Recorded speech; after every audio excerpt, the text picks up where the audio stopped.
You cannot justify your entire life. So here's what I want you to do today. Stop trying. You don't have to try to explain how you've been innocent the whole time. You haven't been innocent the whole time. You don't have to explain that you've never hurt anyone in a relationship. You have hurt people in relationships. You've been the victim and the villain. We've all played that role. You don't have to make yourself the innocent hero. No one is the innocent hero. None of us can say we've never been the villain. None of us can say we've never been hurtful. None of us can say our heart was always pure in its motives. None of us can say that, because the good news is with God, there's no need to try to justify. Think of how many times he went into people's stories.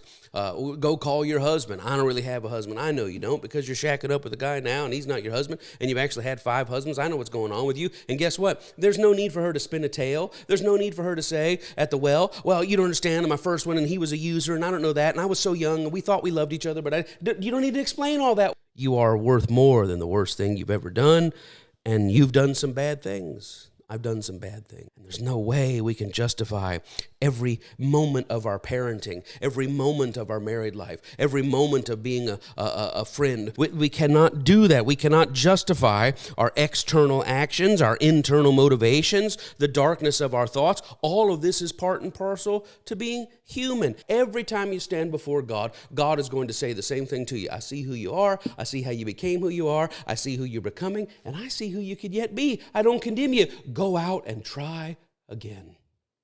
God does not buy into the cleverly edited, boiled down, reductive, negative highlight reel that plays in our soul. The classic story of this Filipino priest, and he would walk from visit to visit in the town, caring for the townspeople in his parish, and a little boy would always walk up behind him and say, "Excuse me, Father," he says, "I know God and God knows me and God talks to me. I know God and God knows me and God talks to me." And, the priest would bless him and send him on his way. And the next day, sure enough, "Father, I know God and God talks to me and I talk to God." And he says, And so after days, this goes on. And the Filipino priest, he finally turns to the little boy and he says, "Okay," he says, stop. This is annoying. He says, "Listen, if you know God, right, then I want you to go home if he talks to you." And he says, "I want you to ask him 2 questions. Number 1, what is my first name?